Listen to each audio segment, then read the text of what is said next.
ಪೌರಾಯುಕ್ತೆಗೆ ನಿಂದಿಸಿದ ಪ್ರಕರಣಕ್ಕೆ ಸಂಬಂಧಪಟ್ಟಂತೆ ಶಿಡ್ಲಘಟ್ಟ ಕೋರ್ಟ್ಗೆ ಆರೋಪಿ ರಾಜೀವ್ ಗೌಡನನ್ನ ಹಾಜರುಪಡಿಸಲಾಗಿದೆ. ಜಡ್ಜ್ ಮುಂದೆ ಹಾಜರುಪಡಿಸಲಾಗಿದ್ದು, ಜಾಮೀನು ಅರ್ಜಿ ಸಲ್ಲಿಕೆ ಕುರಿತಾಗಿ ಆರೋಪಿಗಳ ಪರ ವಿವೇಕ್ ಸುಬ್ಬಾರೆಡ್ಡಿ ವಾದ ಮಂಡಿಸಿದ್ದಾರೆ. ಆರೋಪಿ ಸರ್ಕಾರಿ ಅಧಿಕಾರಿ ಜೊತೆ ಫೋನ್ನಲ್ಲಿ ಮಾತ್ರ ಮಾತನಾಡಿದ್ದಾರೆ. ಯಾವುದೇ ಫಿಸಿಕಲ್ ಅಸಲ್ಟ್ ಮಾಡಿಲ್ಲ, ಯಾಕೆ ಈ ಸೆಕ್ಷನ್ ಹಾಕಿದ್ರು ಅನ್ನೋದು ಗೊತ್ತಿಲ್ಲ. ಹೀಗಾಗಿ ಆರೋಪಿಗೆ ಜಾಮೀನು ಕೊಡಿ ಅಂತ ವಾದ ಮಂಡಿಸಿದ್ದಾರೆ. ಈಗಾಗಲೇ ಆರೋಪಿ ಕ್ಷಮೆ ಕೂಡ ಕೇಳಿದ್ದಾರೆ. 2 ದಿನದಲ್ಲಿ ಸಂಧಾನ ಕೂಡ ನಡೆದಿದೆ. ಆದ್ರೂ ಇವರು ಉದ್ದೇಶಪೂರ್ವಕವಾಗಿ ದೂರು ನೀಡಿದ್ದಾರೆ. ಇಲ್ಲಿ ರಾಜಕೀಯ ಶಕ್ತಿಗಳ ಕೈವಾಡ ಕೂಡ ಇದೆ.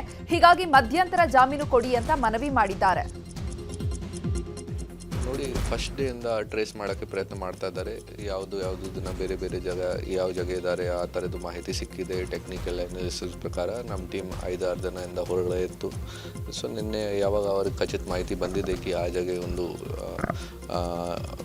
ಹೋಗೋಕ್ಕೆ ಚಾನ್ಸಸ್ ಇದೆ, ಆ ಜಾಗ ಹೋಗಿ ಅವ್ರಿಗೆ ನಾವು ಸೆಕ್ಯೂರ್ ಮಾಡಿದ್ದೀವಿ. ಅವ್ರದ್ದು ಫ್ರೆಂಡ್ ಇದ್ದಾರೆ, ಅವರು ಶೆಲ್ಟರ್ ಕೊಟ್ಟಿದ್ದಾರೆ. ಅವ್ರ ಜೊತೆ ಅವ್ರ ಬೆಂಗಳೂರು ವಾಸ ಅವ್ರದ್ದು ನೇಟಿವ್, ಅವ್ರ ಜೊತೆ ಹಳೆ ಫ್ರೆಂಡ್ಶಿಪ್ ಇದೆ. ಅವ್ರಿಗೆ ಹೆಲ್ಪ್ ಮಾಡಿ ಅವ್ರ ಗಾಡಿಯಲ್ಲಿ ನಿನ್ನೆ 2 ಜನ ಸಿಕ್ಕಿದ್ದಾರೆ. ಅವ್ರಿಗೆ ಕೂಡ ನಾವು ಕರ್ಕೊಂಡ್ಬಂದಿದ್ದೀವಿ. ಸೆಪ್ರೇಟ್ ಪ್ರಕರಣ ಯಾವುದೂ ಆಗಿಲ್ಲ. ಈ ಕೇಸಲ್ಲಿ ಹಾರ್ಬರಿಂಗ್ ದ ಕ್ರಿಮಿನಲ್ ಶೆಲ್ಟರ್ ಕೊಟ್ಟಿದ್ದಾರೆ. ಆ ವಿಚಾರ ಬಗ್ಗೆ ಏನು ಕ್ರಮ ತಗೋಬೇಕು ಅದು ತಗೊಳ್ತೀವಿ ಅವ್ರ ಮೇಲೆ. ಶಿಡ್ಲಘಟ್ಟ ಕಾಂಗ್ರೆಸ್ ಮುಖಂಡ ರಾಜೀವ್ ಗೌಡ ಬಂಧನದ ವಿಚಾರದ ಬಗ್ಗೆ ಕೋಲಾರದಲ್ಲಿ ಮಾತನಾಡಿದ ಸಂಸದ ಡಾಕ್ಟರ್ ಕೆ ಸುಧಾಕರ್, ರಾಜೀವ್ ಗೌಡ ಬಂಧಿಸಲು ಕಾಂಗ್ರೆಸ್ ಅಧ್ಯಕ್ಷ ಹಾಗೂ ಮಹಿಳಾ ಆಯೋಗಕ್ಕೆ ಪತ್ರ ಬರೆದಿದೆ. ಯಾವುದೇ ಚುನಾಯಿತ ಪ್ರತಿನಿಧಿ ನಾಲಿಗೆ ಮೇಲೆ ಹಿಡಿತಾ ಇರಬೇಕು. ಯಾವ ಅಧಿಕಾರಿಗಳು ನಮ್ಮ ಸೇವಕರಲ್ಲ. ಜನಪ್ರತಿನಿಧಿಗಳು ಹಾಗೂ ಅಧಿಕಾರಿಗಳು ಒಟ್ಟಿಗೆ ಸೇರಿ ಕೆಲಸ ಮಾಡಬೇಕು. ಈಗ ಬಂಧನವಾಗಿದೆ, ಕಾನೂನು ಕ್ರಮ ಏನಾಗುತ್ತೆ ನೋಡಬೇಕು ಅಂತ ಹೇಳಿದ್ದಾರೆ. ವುಮೆನ್ ಕಮಿಷನ್ ಇದೆಯಲ್ಲ, ವುಮೆನ್ ಕಮಿಷನ್ ಅಧ್ಯಕ್ಷರಿಗೆ ನಾನು ಬರೆದಿದ್ದೆ, ಯಾವ ಚುನಾಯಿತ ಪ್ರತಿನಿಧಿ ಕೂಡ ಅಥವಾ ರಾಜಕಾರಣಿ ನಾವು ಅಧಿಕಾರಿಗಳ ಜೊತೆ ಆಗಲಿ ಬೇರೆ ಯಾರ ಜೊತೆನೂ ಆಗಲಿ ನಾವು ಮಾತನಾಡುವಾಗ ನಮ್ಮ ನಾಲಿಗೆ ಮೇಲೆ ನಮಗೆ ಇಡ್ತಾ ಇದೆ. ಯಾರನ್ನು ಯಾವ ರೀತಿ ನಾವು ಸಂಬೋಧಿಸ್ತೇವೆ ಅದರ ಬಗ್ಗೆ ನಮಗೆ ಪ್ರಜ್ಞೆ ಇದೆ. ಹಾಗಾಗಿ ಯಾರೂ ಕೂಡ ನಮ್ಮ ಆಳುಗಳಲ್ಲ, ಯಾರೂ ಕೂಡ they are not subservients, they are also public servants. ಹಾಗಾಗಿ ಕಾನೂನು ರೀತಿ ಏನ್ ಕ್ರಮ ತಗೊಳುತ್ತೆ, ರಾಜ್ಯ ಸರ್ಕಾರ ಏನ್ ತಗೊಳುತ್ತೆ ನಾವು ನೋಡೋಣ.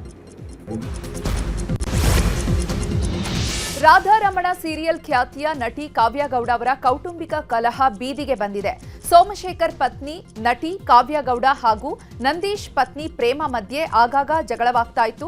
ನಿನ್ನೆ ಕೂಡ ಗಲಾಟೆಯಾಗಿದ್ದು, ಗಲಾಟೆ ವಿಕೋಪಕ್ಕೆ ತಿರುಗಿ ಒಬ್ಬರಿಗೊಬ್ಬರು ಹೊಡೆದಾಡಿಕೊಂಡಿದ್ದಾರೆ. ಜಗಳದ ಮಧ್ಯೆ ಪ್ರೇಮಗೆ ಚಪ್ಪಲಿಯಿಂದ ಹೊಡೆದ ಆರೋಪ ಕೇಳಿ ಬಂದಿದೆ.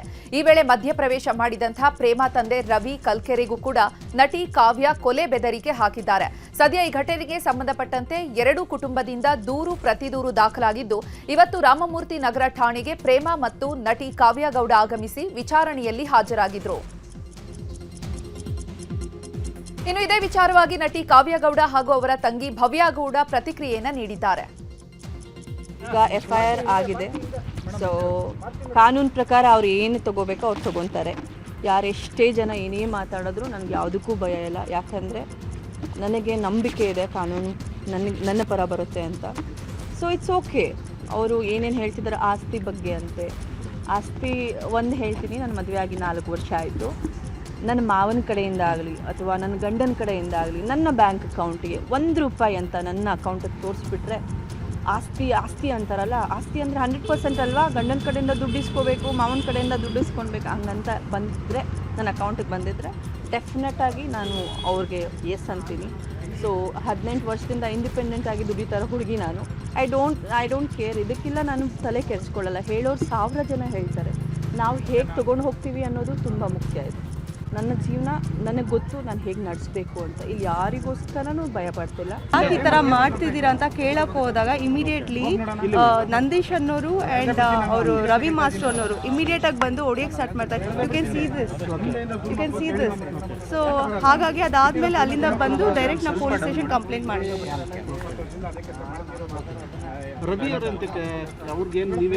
ಅವ್ರು ಯಾರಂತಾನೆ ನನಗೆ ಗೊತ್ತಿಲ್ಲ ಸರ್, ಯಾರಂತಾನೆ ಗೊತ್ತಿಲ್ಲ. ಸಡನ್ ಆಗಿ ಬಂದು ಹೊಡಿಯೋಕ್ಕೆ ಸ್ಟಾರ್ಟ್ ಮಾಡಿದ್ದಾರೆ. ಯಾರಂತಾನೆ ಗೊತ್ತಿಲ್ಲ. ಅವ್ರು ಆಲ್ರೆಡಿ ಹೊಡೆದಿದ್ದಾರೆ. ಹೌದು, ಯಾಕೆ ಹೊಡಿತಿದ್ದಾರೆ? ಅಲ್ಲಿ ಆಲ್ರೆಡಿ ಒಂದು ಡೈಲಮಾ ನಡೀತಾ ಇದೆ. ಸಡನ್ ಆಗಿ ನಾವು ಹೋದಾಗ ನಾವು ಹೋಗಿದ್ದು ಇಮಿಡಿಯೇಟ್ ನಮ್ಮ ಮೇಲೆ ಅಟ್ಯಾಕ್ ಆಗುತ್ತೆ ಸರ್. ಇದು ಅಲ್ಲಿ ಕೈಯಲ್ಲೇ ಆಕ್ಚುಲಿ ಬಂದು ಇಲ್ಲೇ ಇಟ್ಕೊಂಡಿದ್ದು. ಇಬ್ಬರೂ ಅಷ್ಟೇ ಇಲ್ಲೇ ಹಿಡ್ಕೊಂಡು ಹೊಡಿಯಕ್ಕೆ ಸ್ಟಾರ್ಟ್ ಮಾಡಿದ್ರು. ಇನ್ನು ಠಾಣೆಯಿಂದ ವಿಚಾರಣೆ ಮುಗಿಸಿ ಬಂದ ಬಳಿಕ ದೂರುದಾರೆ ಪ್ರೇಮ ಮಾಧ್ಯಮಗಳಿಗೆ ಮಾತನಾಡಿದ್ರು. ಕಾವ್ಯಗೌಡ ನಮ್ಮ ಮನೆಗೋಸ್ಕರ ಗಲಾಟೆ ಮಾಡ್ತಾ ಇದ್ದಾರೆ, ಅವರಿಗೆ ನಮ್ಮ ಮನೆ ಬೇಕು, ಅದಕ್ಕಾಗಿ ಕೊಲೆ ಮಾಡ್ತೀನಿ ಅಂತ ಬೆದರಿಕೆ ಹಾಕಿದ್ದಾರೆ ಅಂತ ಆರೋಪ ಮಾಡಿದ್ದಾರೆ. ಸರ್, ಅವರು ಮನೆಗೋಸ್ಕರ ಗಲಾಟೆ ಮಾಡ್ತಾ ಇದ್ದಾರೆ, ನಮ್ಮನ್ನ ಮನೆಯಿಂದ ಹೊರಗಡೆ ಹಾಕಬೇಕು ಅಂತ. ಅದು ನಮ್ಮ ಮಾವ ಅವ್ರ ಮನೆ ಸರ್. ಆಕ್ಚುಲಿ ನಮ್ಮ ಮಾವ ಅವ್ರ ಮನೆಯಲ್ಲಿ ನಾವು ನಮ್ಮ ಕುಟುಂಬ ಹಾಗೂ ಕಾವ್ಯಗೌಡ ಅವ್ರ ಕುಟುಂಬ ಆ ಮನೆಯಲ್ಲೇ ಇರೋದು. ಅವ್ರ ತಮ್ಮ ಸೋಮಶೇಖರ್ ಬಂದು ನಮ್ಮ ಮನೆಯವ್ರ ತಮ್ಮ. ಸೊ ನೀವು ಮೀಡಿಯಾನಲ್ಲೆಲ್ಲ ಪೋರ್ಟ್ರೇ ಮಾಡ್ತಾ ಇದ್ದೀರಲ್ಲ ಆ ವಿಡಿಯೋ, ಅದು ಸೋಮಶೇಖರ್ ಅವರು ನನ್ನ ತಂಗಿ ಮೇಲೆ ಹಲ್ಲೆ ಮಾಡಿರೋಂಥ ವಿಡಿಯೋ. ಅದನ್ನು ನೀವು ನಂದೀಶ್ ಅಂತ ಪೋರ್ಟ್ರೇ ಮಾಡ್ತಾ ಇದ್ದೀರಾ.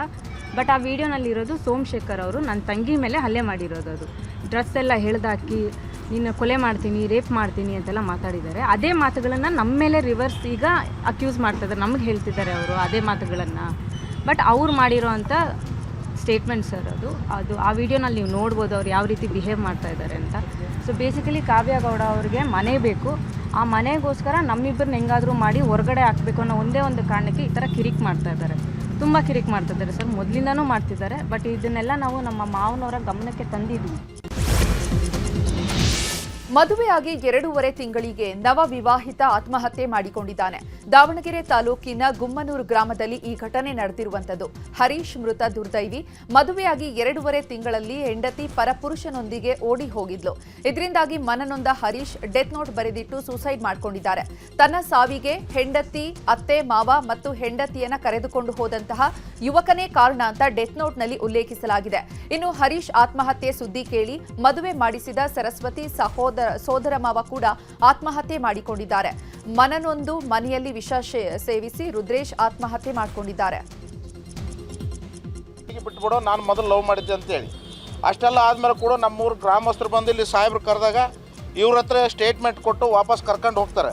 ಕರ್ಕೊಂಡು ಹೋಗಿ ತಿರುಗಿ ದಿನ ಮಾರನೇ ದಿನ ಹೆಬ್ಬಾಳ ದಾರಿಯಲ್ಲಿ ನಮ್ಮೂರು ಪಕ್ಕಕ್ಕೆ ಹೊಲ ಇವ್ರ ಜಮೀನಿನ ಹತ್ರ ಅಟ್ಯಾಕ್ ಮಾಡಿ ದಾವಣಗೆರೆ ಹುಡುಗರು ಕರ್ಕೊಂಬಂದು ಕಾರಿನಲ್ಲಿ ನೀನು ಆ ಹುಡುಗಿ ಸಹೋದರ ಯಾವುದೇ ಕಾರಣಕ್ಕೆ ನೀನು ಬಿಡಲ್ಲ ಅಂದು ಅವನು ಹೊಡಿಸ್ಕೊಂಡು ಇವ್ರ ತಂದೆ ಹತ್ರ ಮಾತ್ರ ಅಷ್ಟೇ ಹೇಳಿರೋದು.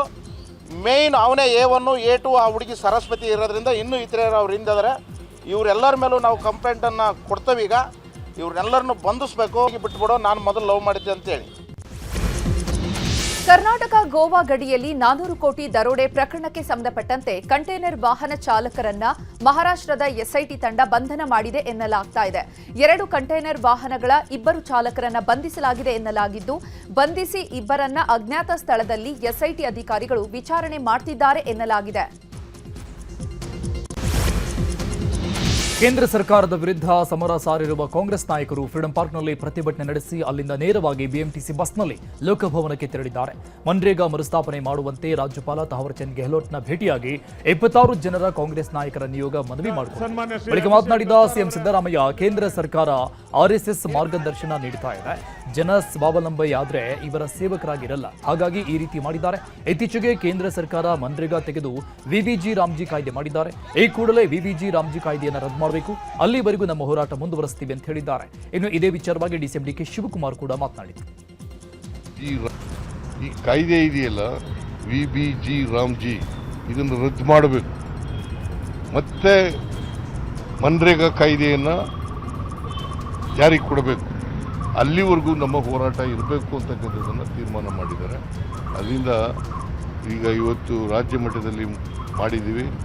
ಇಡೀ ರಾಜ್ಯದಲ್ಲಿ ಎಲ್ಲ ಜಿಲ್ಲಾ ಮಟ್ಟಗಳಲ್ಲೂ ಕೂಡ, ತಾಲೂಕು ಮಟ್ಟದಲ್ಲೂ ಕೂಡ, ಗ್ರಾಮ ಪಂಚಾಯತಿ ಮಟ್ಟದಲ್ಲೂ ಕೂಡ ಈ ಹೋರಾಟ ನಡೀತಾ ಇದೆ. ಇವತ್ತು ಪಾದಯಾತ್ರೆ ಇವತ್ತಿಲ್ಲ, ಬೇರೆ ದಿನ ಪಾದಯಾತ್ರೆಯನ್ನು ಕೂಡ ಪ್ರತಿ ತಾಲೂಕಿನಲ್ಲಿ ಮಾಡ್ತೇವೆ. ಅದು ಎಲ್ಲಿವರೆಗೆ ಅಂತಂದರೆ ನಮ್ಮ ಮನ್ರೇಗಾ ಕಾಯ್ದೆ ಅದು ವಾಪಸ್ ಮತ್ತೆ ಈ ಕಾಯ್ದೆ ಇದೆಯಲ್ಲ ವಿಬಿಜಿ ರಾಮ್ಜಿ, ಇದನ್ನು ರದ್ದು ಮಾಡಿ ಇದನ್ನು ಪುನಃಸ್ಥಾಪನೆ ಮಾಡ್ತಕ್ಕಂಥ ಕಾಯ್ದೆಯನ್ನು ಮಾಡಿದೆ. ಎಲ್ಲ ಪಂಚಾಯತಿಗಳಿಗೆ ಶಕ್ತಿ ತುಂಬಬೇಕು ಅಂತೇಳಿ ಮತ್ತೆ ಮಹಾತ್ಮ ಗಾಂಧೀಜಿಯವರ ಹೆಸರನ್ನ ಪ್ರತಿಯೊಂದು ಗ್ರಾಮ ಪಂಚಾಯತಿ ಮುಂದೆ ಅವರ ಹೆಸರನ್ನ ಜೋಡಿಸಿ ನಾವು ಹೊಸ ಆದೇಶವನ್ನು ಮಾಡ್ತೇವೆ. ಈಗ ಕೊಡಳ್ಳಿ ಗ್ರಾಮ ಪಂಚಾಯತಿ ಅನ್ಕೊಳ್ಳಿ, ಮಹಾತ್ಮ ಗಾಂಧೀಜಿ ಗ್ರಾಮ ಪಂಚಾಯತಿ ಕೋಡಳ್ಳಿ ಕಾರ್ಯಾಲಯ ಅಂತ ಮಹಾತ್ಮ ಗಾಂಧೀಜಿ ಹೆಸರು ಇರ್ತದೆ, ಆ ಊರ ಹೆಸರು ಇರ್ತದೆ, ಆ ಪಂಚಾಯತಿ ಹೆಸರು ಇದೆ. ಇದು ಕಾಂಗ್ರೆಸ್ ಸರ್ಕಾರದ ತೀರ್ಮಾನ. ಇದು ಪಕ್ಷ ಮುಖ್ಯಮಂತ್ರಿಗಳ ಮುಂದೆ ಇಟ್ಟಿದೆ. ಮುಖ್ಯಮಂತ್ರಿಗಳು ಒಪ್ಕೊಂಡಿದ್ದಾರೆ. ನಾವು ಇದನ್ನು ಕೂಡಲೇ ಆದೇಶವನ್ನು ಮಾಡ್ತೇವೆ. ಗಾಂಧೀಜಿನ ಹೆಸರನ್ನ ಸಾಯಿಸಲಿಕ್ಕೆ ಬಿಡೋದಿಲ್ಲ. ಗಾಂಧೀಜಿ ಕೊಂದವ್ರಿಗೆ ಈ ಅವಕಾಶ ನಾವು ಕೊಡೋದಿಲ್ಲ. ಗಾಂಧೀಜಿ ಅವರ ಹೆಸರು ಜೀವಂತವಾಗಿ ಎಲ್ಲಿವರೆಗೂ ಪಂಚಾಯಿತಿ ವ್ಯವಸ್ಥೆ ಇರ್ತದೆ, ಎಲ್ಲಿವರೆಗೂ ಗ್ರಾಮೀಣ ವ್ಯವಸ್ಥೆ ಇರ್ತದೆ, ಎಲ್ಲಿವರೆಗೂ ಈ ಪ್ರಜಾಪ್ರಭುತ್ವ ಉಳಿದಿರ್ತದೆ, ಅಲ್ಲಿವರೆಗೂ ಕೂಡ ಈ ಗಾಂಧೀಜಿಯವರ ಹೆಸರನ್ನು ನಾವು ಉಳಿಸ್ಕೊಂಡು ಹೋಗುವಂಥ ಕೆಲಸವನ್ನು ನಾವು ಮಾಡಿ ಆ ಹಕ್ಕನ್ನು ಏನು ಮನಮೋಹನ್ ಸಿಂಗ್ ಅವರು, ಸೋನಿಯಾ ಗಾಂಧಿ ಅವರು ನಮಗೆ ಕೊಟ್ಟರು, ಇಡೀ ದೇಶಕ್ಕೆ ಕೊಟ್ಟರು, ಅದನ್ನು ಉಳಿಸುವಂಥ ಕೆಲಸವನ್ನು ನಾವು ಮಾಡ್ತೇವೆ. ಜಿ ರಾಮ್ಜಿ ಕಾಯ್ದೆ ವಿರುದ್ಧ ಕಾಂಗ್ರೆಸ್ ಪ್ರತಿಭಟನೆ ವಿಚಾರವಾಗಿ ರಾಮನಗರದಲ್ಲಿ ಮಾತನಾಡಿದ ಸಂಸದ ಡಾಕ್ಟರ್ ಮಂಜುನಾಥ್, ಉದ್ಯೋಗ ಖಾತ್ರಿ ಯೋಜನೆಯಲ್ಲಿ ಹೆಸರು ಬದಲಾವಣೆ ಹೊರತು ಬೇರೆ ಏನೂ ಆಗಿಲ್ಲ. 1960ರಿಂದ ಸುಮಾರು 13 ಬಾರಿ ಹೆಸರು ಬದಲಾವಣೆ ಆಗಿದೆ. ಮೊದಲು 90% ಅನುದಾನ ಕೇಂದ್ರ ಕೊಡ್ತಾ ಇತ್ತು, 10% ರಾಜ್ಯ ಸರ್ಕಾರ ಕೊಡ್ತಾ ಇತ್ತು. ಈಗ ಅದನ್ನ 60-40 ಮಾಡಲಾಗಿದೆ. ಇದರ ಉದ್ದೇಶ ರಾಜ್ಯಗಳಿಗೂ ಕೂಡ ಅದರ ಜವಾಬ್ದಾರಿ ಬರಲಿ ಅಂತ ಈ ಸ್ಕೀಮ್ನಿಂದ ಉದ್ಯೋಗದ ದಿನಗಳು ಹೆಚ್ಚಾಗಿದೆ ಅಂತ ಹೇಳಿದ್ದಾರೆ. ಯೋಜನೆ ಹೆಸರು ಉದ್ಯೋಗ ಖಾತ್ರಿ ಯೋಜನೆ ಹೆಸರು ಸ್ವಲ್ಪ ಬದಲಾವಣೆ ಆಗಿದೆ ಹೊರತು ಇನ್ನೇನಾಗಿಲ್ಲ. ಅದರಲ್ಲಿ ಈಗ ಸುಮಾರು 13-14 ಸರಿ 1960ನೇ ಇಸ್ವಿಯಿಂದ ಈ ಹೆಸರು ಬದಲಾವಣೆ ಆಗ್ತಾಯಿದೆ. ಉದ್ಯೋಗ ಖಾತ್ರಿ ಅಂದರು, ಉದ್ಯೋಗ ಭರವಸೆ ಅಂದರು, ರೋಜ್ಗಾರ್ ಅಂತ ಹೇಳಿದರು, ಈ ಥರ ಆಗ್ತಾನೇ ಇದೆ. ಅಂದರೆ 60-40 ಅಂತ ಮೊದಲು 90% ಕೇಂದ್ರ ಸರ್ಕಾರ ಕೊಡ್ತಾಯಿತ್ತು, ರಾಜ್ಯ ಸರ್ಕಾರ 10% ಕೊಡ್ತಾಯಿತ್ತು. ಇವಾಗ 60-40 ಮಾಡಿದ್ದಾರೆ. ಇದು ಮೂಲ ಉದ್ದೇಶ ರಾಜ್ಯ ಸರ್ಕಾರಕ್ಕೂ ಜವಾಬ್ದಾರಿ ಇರಲಿ ಅಂತ ಅಷ್ಟೇ. ಉದ್ಯೋಗ ವಿಧಾನಸಭಾ ಕಲಾಪದಲ್ಲಿ ರಾಜ್ಯಪಾಲರ ಭಾಷಣದ ಮೇಲೆ ವಂದನಾ ನಿರ್ಣಯದ ಕುರಿತು ಚರ್ಚೆ ನಡೆಸಲಾಗಿದೆ. ಚರ್ಚೆ ವೇಳೆ ರಾಜ್ಯಪಾಲರ ನಡೆಯ ಬಗ್ಗೆ ಶಾಸಕ ಪೊನ್ನಣ್ಣ ಪ್ರಸ್ತಾಪ ಮಾಡಿದ್ದಾರೆ. ಈ ವೇಳೆ ಪೊನ್ನಣ್ಣ ಮಾತಿಗೆ ವಿಪಕ್ಷಗಳು ಆಕ್ಷೇಪವೆತ್ತಿದ್ವು. ಇದೇ ವೇಳೆ ಶಾಸಕ ಸುರೇಶ್ ಕುಮಾರ್ ಮಾತನಾಡಿದ್ದು, ಇಂದು ಅಜೆಂಡಾ ಇರೋದು ರಾಜ್ಯಪಾಲರು ಮಾಡಿದ ಭಾಷಣದ ಮೇಲಿನ ವಂದನಾ ನಿರ್ಣಯ. ಆದರೆ ಇವರು ರಾಜ್ಯಪಾಲರ ಬಗ್ಗೆ ಮಾತಾಡ್ತಾ ಇದ್ದಾರೆ. ಹಾಗಾದ್ರೆ ಇವರು ರಾಜ್ಯಪಾಲರ ಭಾಷಣದ ಬಗ್ಗೆ ಟೀಕೆ ಮಾಡ್ತಾ ಇದ್ದಾರಾ ಅಂತ ಪ್ರಶ್ನೆ ಮಾಡಿದ್ದಾರೆ. ಈ ವೇಳೆ ಅಶ್ವತ್ಥ ನಾರಾಯಣ್ ಕೂಡ ಮಧ್ಯಪ್ರವೇಶ ಮಾಡಿದ್ದು, ಆಡಳಿತ ಪಕ್ಷ ಹಾಗೂ ವಿಪಕ್ಷಗಳ ಬಗ್ಗೆ ಮಾತಿನ ಸಮರ ನಡೆದಿದೆ. ರಾಜ್ಯಪಾಲರ ಜೊತೆಗಿನ ನಡವಳಿಕೆ ಅತ್ಯಂತ ಖಂಡನೀಯ ಅಂತ ಪ್ರಹ್ಲಾದ್ ಜೋಶಿ ಹೇಳಿದ್ದಾರೆ. ಹುಬ್ಬಳ್ಳಿಯಲ್ಲಿ ಮಾತನಾಡಿದ ಅವರು, ರಾಜ್ಯಪಾಲರು ಭಾಷಣದ ನಂತರವೇ ಆ ವರ್ಷದ ಕಲಾಪ ಆರಂಭವಾಗುತ್ತೆ. ರಾಜ್ಯಪಾಲರಿಗೆ ವಿವೇಚನಾ ಅಧಿಕಾರ ಇದೆ. ರಾಹುಲ್ ಗಾಂಧಿ ಮೆಚ್ಚಿಸೋಕೆ ರಾಜ್ಯಪಾಲರ ವಿರುದ್ಧ ಹುಡುಕಾಟಿಕೆಯನ್ನು ಮಾಡ್ತಿದ್ದಾರೆ. ಕೇಂದ್ರದ ವಿರುದ್ಧದ ಕೆಟ್ಟ ಪದಗಳನ್ನು ರಾಜ್ಯಪಾಲರ ಬಾಯಿಂದ ಹೇಳಿಸಲು ಪ್ರಯತ್ನಿಸಿದ್ದಾರೆ. ಅಲ್ಲದೆ ರಾಜ್ಯಪಾಲರ ಜೊತೆ ಗೂಂಡಾವರ್ತನೆ ತೋರಿದ್ದಾರೆ. ಅಂತವರ ವಿರುದ್ಧ ಕಠಿಣ ಕ್ರಮ ಆಗಬೇಕು ಅಂತ ಆಗ್ರಹಿಸಿದ್ದಾರೆ. ಇನ್ನು ಪರಿಷತ್ನಲ್ಲಿ ಅಬಕಾರಿ ಇಲಾಖೆಯ ಅಕ್ರಮದ ಬಗ್ಗೆ ಪ್ರಸ್ತಾಪ ಮಾಡಲಾಗಿದೆ. ನಿಯಮ 330 ಅಡಿಯಲ್ಲಿ ವಿಪಕ್ಷ ನಾಯಕ ಛಲವಾದಿ ನಾರಾಯಣಸ್ವಾಮಿ ಪ್ರಸ್ತಾಪ ಮಾಡಿದ್ರು. ಅಬಕಾರಿ ಇಲಾಖೆಯಲ್ಲಿ ಕೋಟಿಗಳ ಅವ್ಯವಹಾರ ಆಗ್ತಾ ಇದೆ. ಬಾರ್ ನಡೆಸುವವರ ಬೀದಿಯಲ್ಲಿ ಮಾತಾಡ್ತಾ ಇದ್ದಾರೆ. ಇಂತಿಷ್ಟು ಹಣ ಕೊಡಬೇಕು ಅಂತ ಮಾತನಾಡ್ತಾ ಇದ್ದಾರೆ. ಅಧಿಕಾರಿಗಳು ಲಂಚ ತೆಗೆದುಕೊಳ್ಳುವಾಗ ಸಿಕ್ಕಿಬಿದ್ದಿದ್ದಾರೆ. ಈ ಪ್ರಕರಣದಲ್ಲಿ ನೇರವಾಗಿ ಸಚಿವ ಆರ್.ಬಿ. ತಿಮ್ಮಾಪುರ್ ಹೆಸರಿದೆ. ಲಂಚ ಕೇಳಿರುವ ಬಗ್ಗೆ ಆಡಿಯೋ ಕೂಡ ವೈರಲ್ ಆಗಿದೆ ಅಂತ ಸರ್ಕಾರ ಹಾಗೂ ತಿಮ್ಮಾಪುರ್ ವಿರುದ್ಧ ವಾಗ್ದಾಳಿ ನಡೆಸಿದರು. ಅಬಕಾರಿ ಇಲಾಖೆಯಲ್ಲಿ ಲಂಚ ಪ್ರಕರಣಕ್ಕೆ ಸಂಬಂಧಪಟ್ಟಂತೆ ಸಚಿವ ಆರ್.ಬಿ. ತಿಮ್ಮಾಪುರ್ ರಾಜೀನಾಮೆಗಾಗಿ ಬಿಜೆಪಿ ತೀವ್ರ ಸ್ವರೂಪದ ಹೋರಾಟಕ್ಕೆ ಸಿದ್ಧತೆ ನಡೆಸಿದೆ. ವಿಧಾನಸಭೆಯ ವಿಪಕ್ಷ ಲಾಂಚ್ನಲ್ಲಿ ಈ ಕುರಿತು ಬಿಜೆಪಿ ನಾಯಕರು ಸಭೆ ನಡೆಸಿದ್ದಾರೆ. ಆರ್.ಬಿ. ತಿಮ್ಮಾಪುರ್ ರಾಜೀನಾಮೆ ಪಡೆಯಲು ಯಾವ ರೀತಿಯಲ್ಲಿ ಒತ್ತಡದ ಹೋರಾಟವನ್ನ ಮಾಡಬೇಕು ಅಂತ ಚರ್ಚೆ ನಡೆಸಿದ್ದಾರೆ. ಸದನದಲ್ಲಿ ಅಹೋರಾತ್ರಿ ಧರಣಿಯ ಬಗ್ಗೆಯೂ ಕೂಡ ಚರ್ಚೆ ನಡೆಸಿದ್ದಾರೆ. ಸಭೆಯಲ್ಲಿ ಪ್ರತಿಪಕ್ಷ ನಾಯಕ ಆರ್. ಅಶೋಕ್, ಬಿಜೆಪಿ ರಾಜ್ಯಾಧ್ಯಕ್ಷ ಬಿವೈ ವಿಜಯೇಂದ್ರ, ಸುನೀಲ್ ಕುಮಾರ್, ಸುರೇಶ್ ಕುಮಾರ್ ಸೇರಿದಂತೆ ಶಾಸಕರು ಸಭೆಯಲ್ಲಿ ಭಾಗಿಯಾಗಿದ್ದಾರೆ.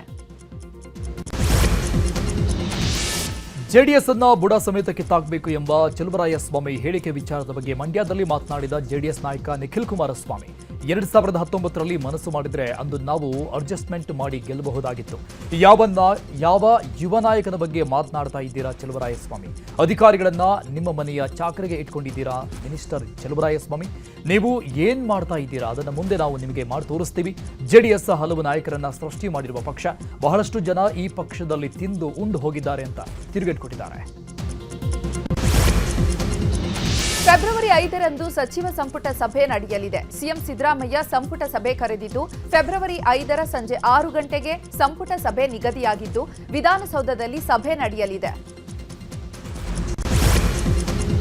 ಬೆಂಗಳೂರಿನ ರಾಜಾಜಿನಗರದ ರಾಜಕುಮಾರ್ ರಸ್ತೆ ಮತ್ತೊಂದು ಭಾಗ ವೈಟ್ ಟಾಪಿಂಗ್ ಕಾಮಗಾರಿ ಹಿನ್ನೆಲೆಯಲ್ಲಿ ವಾಹನ ಸವಾರರಿಗೆ ಟ್ರಾಫಿಕ್ ಬಿಸಿ ತಟ್ಟಿದೆ. ತುಮಕೂರು ಹೈವೇ ಮೂಲಕ ನಗರ ಪ್ರವೇಶ ಮಾಡುವ ವಾಹನಗಳ ಮಾರ್ಗ ಬದಲಾವಣೆಯಿಂದಾಗಿ ಟ್ರಾಫಿಕ್ ಹೆಚ್ಚಾಗಿದೆ. ಹೀಗಾಗಿ ರಾಜಾಜಿನಗರ ಭಾಗದ ಸವಾರರಿಗೆ 2 ತಿಂಗಳು ಭಾರೀ ಟ್ರಾಫಿಕ್ ಇರುತ್ತೆ. ಸಾರಿಗೆ ನೌಕರರಿಂದ ಬೆಂಗಳೂರು ಚಲೋ ಹಿನ್ನೆಲೆ ಚಿಕ್ಕಮಗಳೂರು ಕೆಎಸ್ಆರ್ಟಿಸಿ ವಿಭಾಗದಿಂದ ಸಿಬ್ಬಂದಿಗೆ ನೋಟಿಸ್ ಜಾರಿ ಮಾಡಲಾಗಿದೆ. ಸರ್ಕಾರದ ವಿರುದ್ಧ ಬೆಂಗಳೂರು ಚಲೋಗೆ ಸಾರಿಗೆ ನೌಕರರ ಸಂಘಟನೆಗಳ ಒಕ್ಕೂಟ ಬೆಂಗಳೂರು ಚಲೋಗೆ ಕರೆ ನೀಡಿತ್ತು. ಜನವರಿ 29ರಂದು ಬೆಂಗಳೂರು ಚಲೋ ನಡೆಸಲು ಮುಂದಾಗಿತ್ತು. ಹೀಗಾಗಿ ಬೆಂಗಳೂರು ಚಲೋ ಸೇರಿದಂತೆ ಯಾವುದೇ ಮುಷ್ಕರ ಪ್ರತಿಭಟನೆ ನಡೆಸದಂತೆ ಸಿಬ್ಬಂದಿಗಳಿಗೆ ಎಚ್ಚರಿಕೆ ನೀಡಲಾಗಿದೆ. ಶಿವಮೊಗ್ಗದ ತೀರ್ಥಹಳ್ಳಿಯಲ್ಲಿ ಬಾಣಂತಿ ಸಾವನ್ನಪ್ಪಿದ್ದಾರೆ. ಕಾವ್ಯ ಅನ್ನೋರಿಗೆ ಜನವರಿ 1ರಂದು ಮಗು ಜನಿಸಿತ್ತು. ಆದರೆ ಅನಾರೋಗ್ಯ ಹಿನ್ನೆಲೆಯಲ್ಲಿ ಮಗು ಅಂದೇ ಸಾವನ್ನಪ್ಪಿತು. ಇದರ ಕೊರಗಿನಲ್ಲೇ ಇದ್ದ ಕಾವ್ಯಗೆ ತಲೆನೋವು ಕಾಣಿಸಿಕೊಂಡಿದೆ. ಕೂಡಲೇ ಕುಟುಂಬಸ್ಥರು ಆಂಬ್ಯುಲೆನ್ಸ್ ಮಾಡಿಕೊಂಡು ಆಸ್ಪತ್ರೆಗೆ ಕರೆದುಕೊಂಡು ಬಂದರು. ಆದರೆ ಮಾರ್ಗ ಮಧ್ಯೆಯೇ ಬಾಣಂತಿ ಕಾವ್ಯ ಸಾವನ್ನಪ್ಪಿದ್ದಾರೆ. ಅಪ್ರಾಪ್ತ ಬಾಲಕಿಗೆ ಲೈಂಗಿಕ ಕಿರುಕುಳ ನೀಡಿದ ಆರೋಪದ ಹಿನ್ನೆಲೆ ರೈತ ಸಂಘದ ಕೋಲಾರ ಜಿಲ್ಲಾಧ್ಯಕ್ಷ ರಾಮೇಗೌಡರನ್ನ ಬಂಧನ ಮಾಡಲಾಗಿದೆ. 14 ವರ್ಷದ ಬಾಲಕಿಗೆ ಲೈಂಗಿಕ ಕಿರುಕುಳ ನೀಡಿ 4 ತಿಂಗಳ ಗರ್ಭಿಣಿ ಮಾಡಿರುವ ಆರೋಪ ಕೇಳಿಬಂದಿದೆ. ಸಂತ್ರಸ್ತೆ ತಂದೆ ನೀಡಿದ ದೂರಿನ ಆಧಾರದ ಮೇಲೆ ಬಂಗಾರಪೇಟೆ ಪೊಲೀಸರು ಬಂಧಿಸಿ ನ್ಯಾಯಾಂಗ ಬಂಧನಕ್ಕೆ ಒಪ್ಪಿಸಿದ್ದಾರೆ. ಉತ್ತರ ಕನ್ನಡ ಜಿಲ್ಲೆಯ ಕಾರವಾರದ ಡೆಸರ್ಟಿನೋ ಕೆಫೆಯಲ್ಲಿ ಬೆಂಕಿ ಕಾಣಿಸಿಕೊಂಡಿದೆ. ಈ ಘಟನೆಯಲ್ಲಿ ಲಕ್ಷಾಂತರ ರೂಪಾಯಿ ನಷ್ಟವಾಗಿದ್ದು, ಘಟನೆ ಮಾಹಿತಿ ತಿಳಿದು ಸ್ಥಳಕ್ಕೆ ಆಗಮಿಸಿದ ಅಗ್ನಿಶಾಮಕ ಸಿಬ್ಬಂದಿ ಬೆಂಕಿ ನಂದಿಸಿದ್ದಾರೆ. ಗೋಕರ್ಣ ಕುಡ್ಲೆ ಕಡಲ ತೀರದಲ್ಲಿ 2 ಪ್ರವಾಸಿಗರನ್ನ ರಕ್ಷಣೆ ಮಾಡಲಾಗಿದೆ. ಉತ್ತರ ಕನ್ನಡ ಜಿಲ್ಲೆಯ ಗೋಕರ್ಣದ ಕುಡ್ಲೆ ಕಡಲ ತೀರಕ್ಕೆ ಬಂದಿದ್ದ ಪ್ರವಾಸಿಗರು ಸಮುದ್ರದಲ್ಲಿ ಈಜಾಡುವ ವೇಳೆ ಸುಳಿಯಲ್ಲಿ ಸಿಲುಕಿದ್ದಾರೆ. ಈ ವೇಳೆ ಸ್ಥಳದಲ್ಲಿದ್ದ ಲೈಫ್ ಗಾರ್ಡ್ 2 ಪ್ರವಾಸಿಗರನ್ನ ರಕ್ಷಣೆ ಮಾಡಿದ್ದಾರೆ.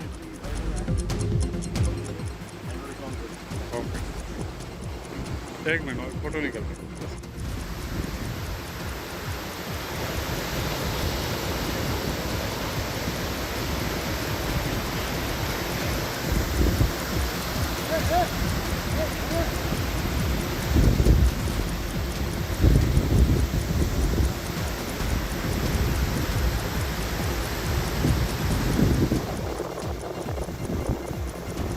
हाँ ಅಂಬೇಡ್ಕರ್ ಭಾವಚಿತ್ರ ಇರುವ ಗ್ರಾನೈಟ್ಗೆ ಸಗಣಿ ಎಸೆದು ಅಪಮಾನಗೊಳಿಸಲಾಗಿದೆ. ಹಾವೇರಿ ಜಿಲ್ಲೆಯ ಶಿಗ್ಗಾವಿ ತಾಲೂಕಿನ ಹೊಸೂರು ಗ್ರಾಮದಲ್ಲಿ ಘಟನೆ ನಡೆದಿದೆ. ದೇವಸ್ಥಾನವೊಂದರ ಗೋಡೆಯ ಮೇಲಿನ ಅಂಬೇಡ್ಕರ್ ಭಾವಚಿತ್ರಕ್ಕೆ ಸಗಣಿ ಎಸೆದು ಕಿಡಿಗೇಡಿಗಳು ವಿಕೃತಿಗೊಳಿಸಿದ್ದಾರೆ. ತಡಸ ಪೊಲೀಸ್ ಠಾಣೆಯಲ್ಲಿ ಸ್ವಯಂ ಪ್ರೇರಿತ ಪ್ರಕರಣ ದಾಖಲಾಗಿದೆ. ಕೋಲಾರದಲ್ಲಿ ಉದ್ಘಾಟನೆ ಪಾಲಿಟಿಕ್ಸ್ನಿಂದಾಗಿ ಡಾಕ್ಟರ್ ಬಾಬು ಜಗಜೀವನ್ ರಾಮ್ ಭವನ ಮೂಲೆಗುಂಪಾಗಿದೆ. ಭವನ ನಿರ್ಮಾಣವಾಗಿ ವರ್ಷವಾದರೂ ಕೂಡ ಉದ್ಘಾಟನೆಯ ಭಾಗ್ಯ ಮಾತ್ರ ಸಿಕ್ಕಿಲ್ಲ. ಸುಮಾರು 8 ಕೋಟಿ ವೆಚ್ಚದಲ್ಲಿ ಬಾಬೂಜಿ ಭವನವನ್ನ ನಿರ್ಮಿಸಲಾಗಿದೆ. ಆದರೆ 2024ರಲ್ಲೇ ಭವನ ನಿರ್ಮಾಣ ಆದರೂ ಕೂಡ ಉದ್ಘಾಟನೆಯಾಗದೆ ಪಾಳು ಬಿದ್ದಿದೆ. 2024ರಲ್ಲಿ ಉದ್ಘಾಟನೆಗೆ ಮುಂದಾಗಿದ್ದಾಗ ಮುನಿಯಪ್ಪರನ್ನ ಕರೆಯದಿದ್ದಕ್ಕೆ ಒಂದು ಗುಂಪು ಆಕ್ರೋಶವನ್ನು ವ್ಯಕ್ತಪಡಿಸಿತ್ತು. ಹೀಗಾಗಿ ಇದಾದ ಬಳಿಕ ಕೋಲಾರ ಜಿಲ್ಲಾಡಳಿತ ಉದ್ಘಾಟನೆ ಮಾಡುವುದನ್ನ ಮರೆತಿದ್ದು ಸ್ಥಳೀಯರು ಜಿಲ್ಲಾಡಳಿತದ ವಿರುದ್ಧ ಆಕ್ರೋಶ ವ್ಯಕ್ತಪಡಿಸಿದ್ದಾರೆ. ಹಾವೇರಿ ಜಿಲ್ಲಾ ಕ್ರೀಡಾಂಗಣ ದುಸ್ಥಿತಿಯಲ್ಲಿದೆ. ಸ್ಟೇಡಿಯಂ ಗ್ರೌಂಡ್ ಮಳೆಗಾಲದಲ್ಲಿ ಕೆಸರು ಗದ್ದೆಯಾಗುತ್ತೆ. ಸಿಂಥೆಟಿಕ್ ಟ್ರ್ಯಾಕ್ ಇಲ್ಲದೆ ಅಥ್ಲೀಟ್ಸ್ಗಳು ಸಂಕಷ್ಟ ಎದುರಿಸ್ತಾ ಇದ್ದು, ಅಧಿಕಾರಿಗಳ ನಿರ್ಲಕ್ಷ್ಯಕ್ಕೆ ಅಥ್ಲೀಟ್ಸ್ ಆಕ್ರೋಶ ವ್ಯಕ್ತಪಡಿಸಿದ್ದಾರೆ. 9 ಎಕರೆ ಪ್ರದೇಶದಲ್ಲಿರುವ ಜಿಲ್ಲಾ ಕ್ರೀಡಾಂಗಣ ಅಭಿವೃದ್ಧಿಗೆ ಅನುದಾನವಿದ್ದರೂ ಹಾವೇರಿ ಜಿಲ್ಲಾಡಳಿತ ದಿವ್ಯ ನಿರ್ಲಕ್ಷ್ಯ ವಹಿಸಿದೆ.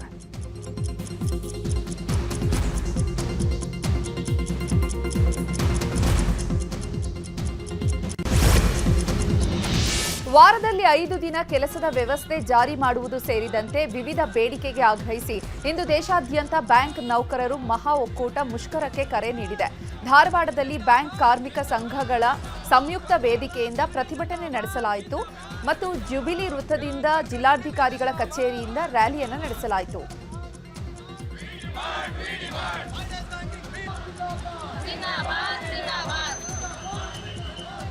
ಚಾಮರಾಜನಗರ ಜಿಲ್ಲೆಯಲ್ಲಿಯೂ ಕೂಡ ಬ್ಯಾಂಕ್ ನೌಕರರು ಮುಷ್ಕರದ ಬಿಸಿ ತಟ್ಟಿದೆ. ಮುಷ್ಕರದ ಮಾಹಿತಿ ತಿಳಿಯದೆ ಬಂದಂತಹ ಗ್ರಾಹಕರು ವಾಪಸ್ಸಾಗಿದ್ದಾರೆ. ಯಾದಗಿರಿಯಲ್ಲಿಯೂ ಕೂಡ ಪ್ರತಿಭಟನೆ ಜೋರಾಗಿತ್ತು. ಕರ್ತವ್ಯಕ್ಕೆ ಗೈರಾದ ಬ್ಯಾಂಕ್ ಸಿಬ್ಬಂದಿ ನಗರದ ಎಸ್ಬಿಐ ಬ್ಯಾಂಕ್ ಮುಂದೆ ಪ್ರತಿಭಟನೆ ನಡೆಸಿದ್ದಾರೆ. ಮುಷ್ಕರದ ಸುದ್ದಿ ಗೊತ್ತಿಲ್ಲದೆ ಬ್ಯಾಂಕ್ಗೆ ಬಂದ ಜನರು ವಾಪಸ್ಸಾಗಿದ್ದಾರೆ. ಬೈಕ್ ಟ್ಯಾಕ್ಸಿ ಓಡಾಟಕ್ಕೆ ಗ್ರೀನ್ ಸಿಗ್ನಲ್ ಹಿನ್ನೆಲೆಯಲ್ಲಿ ನಿಯಮಾವಳಿ ರೂಪಿಸುವುದಕ್ಕೆ ಸಾರಿಗೆ ಇಲಾಖೆಗೆ ಹೈಕೋರ್ಟ್ ಸೂಚನೆ ಕೊಟ್ಟಿದೆ. ಈ ಸಂಬಂಧಪಟ್ಟಂಗೆ ಸಾರಿಗೆ ಇಲಾಖೆ ಜೊತೆ ಸಭೆ ನಡೆಸೋಕೆ ಸಚಿವ ರಾಮಲಿಂಗಾರೆಡ್ಡಿ ನಿರ್ಧಾರ ಮಾಡಿದ್ದಾರೆ. ಶೀಘ್ರ ನಿಯಮಾವಳಿಗಳಿಗೆ ಜಾರಿಗೆಗೆ ಸಾರಿಗೆ ಇಲಾಖೆ ಸಿದ್ಧವಾಗ್ತಾ ಇದೆ. ಬೈಕ್ ಚಾಲಕರ ಪೊಲೀಸರ ವೆರಿಫಿಕೇಶನ್ ಕಡ್ಡಾಯದ ಜೊತೆ ನೋಂದಣಿ ಕೂಡ ಕಡ್ಡಾಯ ಮಾಡೋ ಸಾಧ್ಯತೆ ಇದೆ. ಬೈಕ್ ಟ್ಯಾಕ್ಸಿಗಳಿಗೆ ಯೆಲ್ಲೋ ಬೋರ್ಡ್, ಹೆಚ್ಚುವರಿ ಟ್ಯಾಕ್ಸ್ ಪಾವತಿ ಮಾಡಿಸಿಕೊಳ್ಳುವ ಸಾಧ್ಯತೆ ಇದೆ. ಜೊತೆಗೆ ಸವಾರರ ಸುರಕ್ಷತೆ ದೃಷ್ಟಿಯಿಂದ ISI ಹೆಲ್ಮೆಟ್ ಕಡ್ಡಾಯ ಬಳಕೆಗೆ ಸೂಚನೆ ಕೊಡಬಹುದಾಗಿದೆ. ಲಕ್ಕುಂಡಿ ಉತ್ಸವ ಆಚರಣೆಗೆ ಮಾಜಿ ಸಚಿವ SS ಪಾಟೀಲ್ ಸರ್ಕಾರಕ್ಕೆ ಒತ್ತಾಯಿಸಿದ್ದಾರೆ. ನಾನು ಸಚಿವನಾಗಿದ್ದಾಗ 2005-6ರಲ್ಲಿ ಲಕ್ಕುಂಡಿ ಉತ್ಸವ ಆರಂಭ ಆಗಿತ್ತು. ಆದರೆ ನಂತರದ ದಿನಗಳಲ್ಲಿ ಲಕ್ಕುಂಡಿ ಉತ್ಸವ ಆಚರಣೆ ಮಾಡಲಿಲ್ಲ. ಹೀಗಾಗಿ ಮತ್ತೆ ಉತ್ಸವದ ಮೂಲಕ ಲಕ್ಕುಂಡಿ ಗತ ವೈಭವ ಸಾರುವ ಕೆಲಸ ಆಗಬೇಕು. ಉತ್ಸವ ಆಚರಣೆ ಮಾಡೋದ್ರಿಂದ ಅಭಿವೃದ್ಧಿ ಕೆಲಸ ಆಗುತ್ತೆ ಅಂತ ಮನವಿ ಮಾಡಿದ್ದಾರೆ.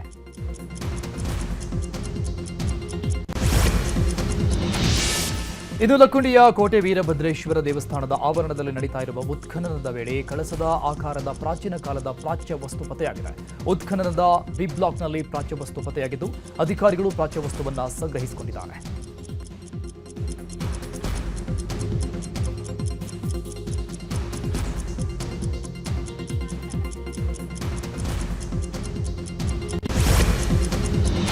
ಭಾರತ ಮತ್ತು ಐರೋಪ್ಯ ಒಕ್ಕೂಟದ ಮಧ್ಯೆ ವ್ಯಾಪಾರ ಒಪ್ಪಂದಕ್ಕೆ ಅಂಕಿತ ಬಿದ್ದಿದೆ. ಐರೋಪ್ಯ ಒಕ್ಕೂಟದ 27 ದೇಶಗಳು ಮತ್ತು ಭಾರತದ ನಡುವಿನ ಈ ಡೀಲ್ ಅನ್ನ ಮದರ್ ಆಫ್ ಆಲ್ ಡೀಲ್ಸ್ ಎಂದು ಬಣ್ಣಿಸಲಾಗ್ತಾ ಇದೆ. ಯುರೋಪ್ನ ಬಹಳ ಪ್ರಬಲ ಶಕ್ತಿಯಾದಂತಹ ವಾಹನೋದ್ಯಮ ಮತ್ತು ಮ್ಯಾನುಫ್ಯಾಕ್ಚರಿಂಗ್ ತಂತ್ರಜ್ಞಾನ ಕ್ಷೇತ್ರದಲ್ಲಿ ಭಾರತಕ್ಕೆ ಈ ಡೀಲ್ನಿಂದ ಲಾಭವಾಗಲಿದೆ. ಇನ್ನು ರಕ್ಷಣಾ ಒಪ್ಪಂದಕ್ಕೆ ಭಾರತದ ಪರವಾಗಿ ಜೈಶಂಕರ್ ಸಹಿ ಹಾಕಿದ್ರೆ, ಅತ್ತ ವ್ಯಾಪಾರ ಒಪ್ಪಂದಕ್ಕೆ ಸಚಿವ ಪಿಯೂಷ್ ಗೋಯಲ್ ಸಹಿ ಹಾಕಿದ್ದಾರೆ. ದೆಹಲಿಯ ಹೈದರಾಬಾದ್ ಹೌಸ್ನಲ್ಲಿ ನಡೆದ ಮಾತುಕತೆಯಲ್ಲಿ ಮುಕ್ತ ವ್ಯಾಪಾರಕ್ಕೆ ಉಭಯ ದೇಶಗಳು ಸಹಿ ಹಾಕಿವೆ.